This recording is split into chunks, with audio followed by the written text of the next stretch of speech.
ছোটবেলার স্মৃতিগুলো যখন মনে পড়ে, তখন বুকের ভেতর একটা অদ্ভুত নীরবতা কাজ করে।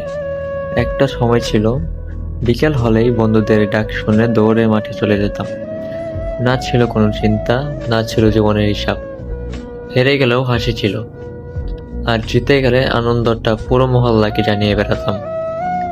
বৃষ্টির দিনে কাদায় ভিজে বাসায় ফিরলে মা বকা দিত, কিন্তু সেই বকার মাঝেও লুকিয়ে থাকতো অনেক ভালোবাসা।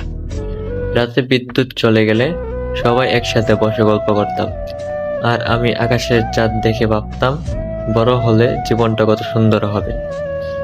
কিন্তু সময় খুব নিঃশব্দে মানুষকে বদলে দেয়।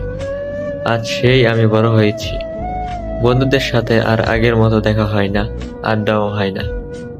মাঠগুলোও যেন আগের মতো ডাক দেয় না। এখন বৃষ্টির দিন এলেও আমি আর ভিজতে যাই না, কারণ দায়িত্ব নামের এক অদৃশ্য দেওয়াল আমায় আটকে রেখেছে।